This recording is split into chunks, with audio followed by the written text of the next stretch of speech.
Oi gente, tudo bem? Sejam bem-vindos ao primeiro vídeo aqui do canal. E bom, nesse vídeo eu vou falar um pouquinho sobre a minha conta do Genshin, que ela já tem 3 anos, né? Muito tempo. Bom, e pra começar, né, eu tive que voltar pro lugar onde tudo começou. Aqui, Mondstadt. A cidade de Mondstadt, apesar de pequena, é muito aconchegante. É um lugar lindo e até hoje eu faço todas as diárias do jogo aqui. Eu tenho uma memória muito afetiva com esse lugar. É uma cidade linda, principalmente de noite. Essa cidade, assim como as outras, é baseada em algum lugar do mundo. E a cidade de Mondstadt é baseada na Alemanha. Então vocês podem perceber pela construção do lugar que tudo aqui tem um traço meio europeu. Bom, eu acho que deu pra perceber que Mondstadt é uma das regiões que eu mais gosto desse jogo. Mas tem outros lugares mais bonitos que Mondstadt.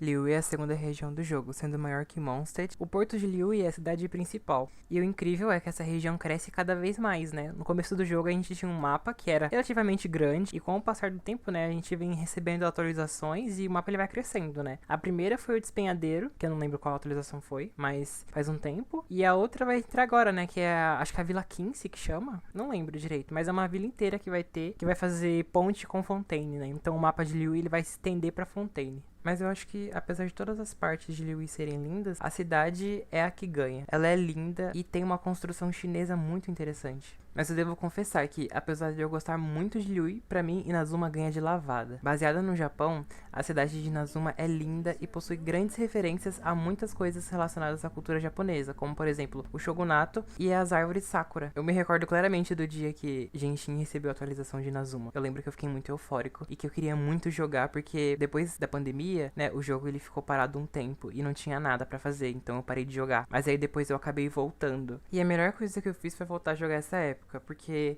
o jogo voltou com tudo, tinha muito evento novo, tinha muita coisa diferente, né? E a gente teorizava muita coisa. E depois que acabou a missão do Arconte de Liyue, a gente ficou um bom tempo sem fazer nada, né? Então a gente teorizava muita coisa. Até porque as informações sobre Inazuma eram bem escassas. A gente só sabia que a região ia ser baseada no Japão e que o princípio, né, o ideal daquela nação era a eternidade. Acho que a única coisa triste dessa época foi que eu não consegui pegar a Shogun quando ela veio das 2 vezes no banner. Mas, né, eu acabei pegando a Yamiko em seguida. E aí, por muito tempo, ela foi muito útil pra mim. Eu substituí a Fischl, porque eu usava muito ela. E aí, agora, finalmente, as duas estão juntas. Quando a atualização de Sumeru veio, foi muito interessante porque a gente teve personagens novos e um elemento novo também. Porque até então não existia elemento Dendro. A gente sabia que ele existia sim, mas não existia nenhum personagem com esse tipo de elemento até então. E esse elemento, ele revolucionou o jogo, porque ele foi muito interessante. Ele trouxe novas mecânicas, ele trouxe novos estilos de jogabilidade e também novas interações. Toda região tem o seu sistema de puzzles no mundo aberto, e Sumeru não é diferente. Mas com o elemento Dendro, a gente pôde ter um leque de novos puzzles que trouxeram, querendo ou não, uma alegria para os players, porque a gente estava acostumado com os mesmos mecanismos e as mesmas coisas. E quando esse elemento chegou, eu lembro que foi muito divertido usar o Tignari para poder voar ou puxar naquela corda estranha que só aqui tem. E por último, mas não menos importante, Fontaine. Bom, eu devo dizer que Fontaine me deixou muito feliz, porque essa região, além de ser linda, tem uma história muito interessante. Quando o jogo finalmente atualizou, depois de muitas atualizações de Sumeru, eu lembro que eu fiquei muito interessado em Fontaine. A gente teorizava muita coisa que ia acontecer aqui, e sinceramente, Fontaine me surpreendeu em níveis estratosféricos. Primeiro porque a gente tem a mecânica de nadar no jogo, coisa que é muito diferente. Mas a gente não achou que ia ser tão interessante quanto realmente é. E depois de muito tempo jogando, eu devo dizer que a mecânica de nadar nesse jogo é perfeita. O mais legal de Fontaine, tirando a parte de natação, é todo o estilo do cenário, né? Fontaine é baseado na França, mas é uma França que tem um modelo mais steampunk de arquitetura. Então é um lugar muito bonito arquitetonicamente, mas tem um estilo steampunk que está presente não só nos lugares, mas como em alguns personagens e principalmente em alguns inimigos. Bom, mas chega de falar de cenário e locação e essas coisas. Vamos falar sobre outras coisas do jogo. Bom, como vocês viram, eu tenho uma gama de equipes, né? E eu tenho muitos personagens. Alguns deles ainda não estão nas melhores builds possíveis, infelizmente. Tem coisas que não dependem de mim, tipo o artefato Bonvin. Mas eu gostaria de mostrar pra vocês algumas equipes que estão completas e algumas equipes que eu jogo atualmente. Começando pela primeira equipe, temos a equipe da Nahida com a Yamiko, a Cookie e o Tignari. O Tignari foi o primeiro personagem dentro que eu peguei. Eu não gosto de jogar de arqueiro, mas ele é um personagem que realmente me diverte. Principalmente porque a mecânica dele faz com que os ataques carregados sejam rápidos. Eu sempre quis ter todos os arcontes, eu coloquei tipo isso como meta. Então, né, a maioria das equipes tem pelo menos um arconte. Algumas não tem. outras têm. Essa, por exemplo, começa com a Nahida. Durante muito tempo, eu utilizei essa equipe porque ela é simplesmente perfeita. Ela não funciona em algumas situações, mas ela é perfeita na maioria dos casos. A segunda equipe é formada apenas de personagens gel, tirando o Bennett, que é Pyro. Bom, essa equipe é uma equipe que eu criei, assim, muito no acaso. Porque o que acontece? O Zhongli também não veio de primeira, infelizmente. Eu tive que esperar alguns meses pra conseguir ele, né? Porque o banner dele tinha passado e aí eu não consegui pegar. Durante muito tempo, eu acabei colocando o Albedo na gaveta. Mas depois que eu peguei o Itto, eu acabei ficando com uma equipe praticamente pronta. E essa equipe é muito divertida. Ela é muito boa, principalmente pela sinergia que todos os personagens têm. Bom, a história de como eu peguei o Itto foi uma história muito engraçada. Porque eu lembro que eu rodei no banner dele, porque eu queria acumular ponto pra eu conseguir pegar a Shogun no próximo banner. Só que infelizmente ele acabou vindo, né? Isso na época foi um infelizmente, né? Hoje em dia eu gosto bastante de jogar com ele, principalmente quando eu tô muito cansado dos outros times. Então a equipe do Itto é uma equipe que eu jogo muito de vez em quando. Eu não jogo sempre porque eu também enjoo dela muito fácil, mas ela me ajuda muito no abismo, então tá tudo certo.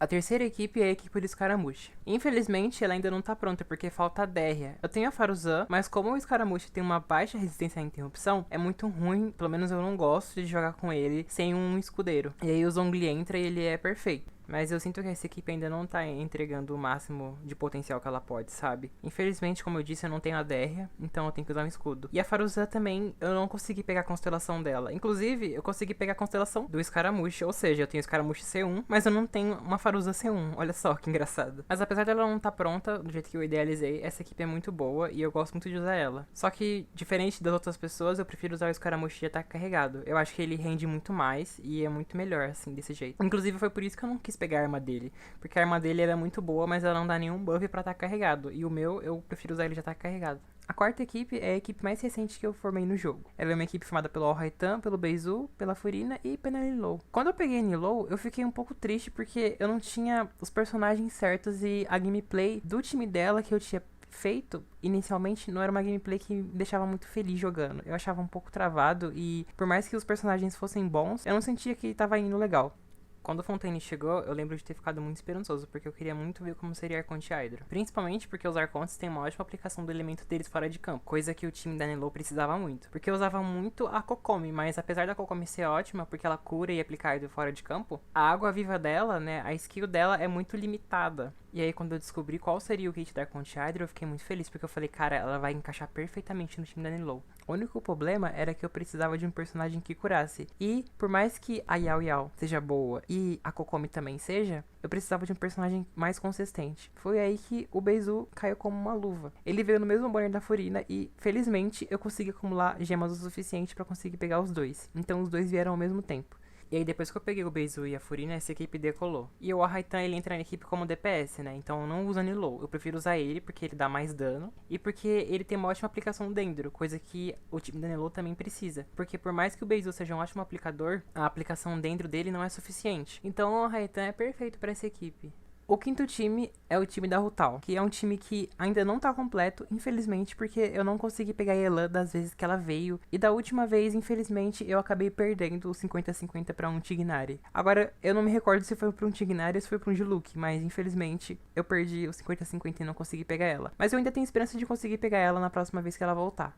Por mais que o Zhongli seja a melhor opção pra Rutal, eu prefiro usar a Layla, porque em alguns casos o Zhongli acaba roubando as reações da Rutal pra fazer um cristalizar, e isso atrapalha um pouco. Então eu prefiro usar a Layla, porque a Layla, ela congela e a Rutal consegue fazer a reação de fusão. Isso não acontece sempre, mas quando acontece é legal porque ela dá mais dano. Bom, o sexto time, ele é um time que eu só uso pra poder explorar o mapa mesmo. A gente tem a Lynette, que corre rápido, o Scaramouche, que consegue voar. Tem a Kirara, que ela corre e ela consegue escalar paredes muito rápido. E a Nahida, porque a skill dela é ótima pra poder coletar plantas a longa distância. O time da Raiden, ele ainda é muito novo, principalmente porque eu peguei ela agora. A Kujou Sara eu já tinha ela faz tempo, porque eu consegui pegar a constelação dela nas vezes que eu perdi pra o Diluc, quando eu tentei pegar a Shogun. Eu ainda preciso juntar muita cartinha pra ela e dinheiro também, porque eu gastei tudo no time da Nilou. Outra coisa que falta pra ela é artefato. Eu não tenho nenhum artefato bom pra ela ainda, então ela tá bem ruinzinha. O último time é um time extremamente experimental. Eu vou testando alguns personagens juntos, vejo se funciona e talvez eu monte uma equipe depois. Um tipo de equipe que eu tava querendo montar há muito tempo, mas eu não tenho praticamente nenhum personagem 5 estrelas, é a equipe de congelamento. Nessa equipe eu queria colocar o Wild Tesla pra ser o DPS, a Sen pra ser o suporte, o Chiquinho ou a Elan pra poder aplicar Ardor e congelar, e talvez a Retentora das Nuvens, que é uma personagem que vai chegar agora nas próximas atualizações. Eu não sei se essa equipe vai dar certo, mas eu tenho muita esperança pra ela. E aí agora a única coisa que me falta são os personagens 5 estrelas, né?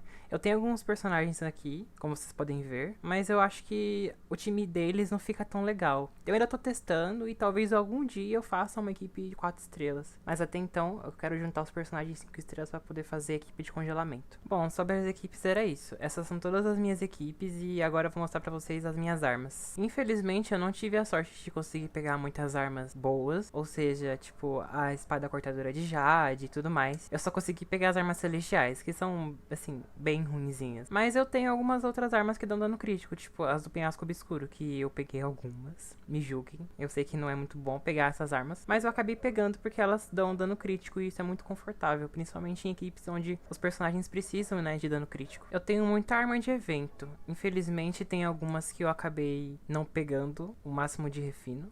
Essa aqui eu peguei, que foi no último evento de Monster, se eu não me engano, que foi o Festival do Vento, o Indie Bloom. Foi muito legal aquele evento, eu adorei. Eu tenho a espada pútrida, que não tá no refino máximo, me arrependo muito de não ter pego, porque hoje eu uso ela na Furina. Tenho contos do Todoko, que tá no refino 1, coisa que eu também me arrependo muito, porque essa arma cabe em um monte de personagem e infelizmente eu não peguei.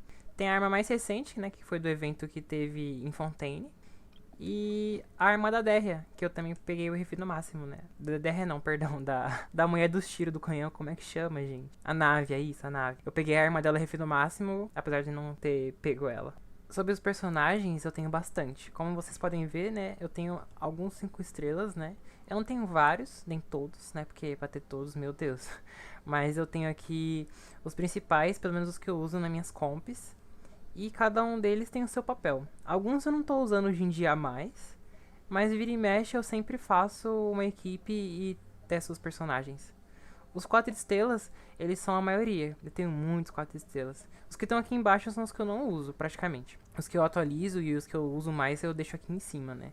Alguns deles eu preciso inclusive colocar no nível máximo, tipo a Faruzan e a Sucrose. Eu queria muito atualizar a Lynette, mas eu acho que eu não vou usar ela nunca mais. Bom, mas era isso. Muito obrigado por ter assistido o vídeo até aqui. Eu espero que vocês tenham gostado. E esse vídeo vai ser a parte 1, tá? Eu vou trazer uma parte 2 aqui mostrando as minhas equipes em ação. Eu quero mostrar o desempenho delas em campo, mostrar como elas funcionam na prática e tudo mais, como funcionam as minhas rotações, como eu uso as habilidades dos personagens e tudo mais. Mas bom, mas é isso. Muito obrigado. Eu espero que a gente possa se encontrar e até a próxima. Tchau!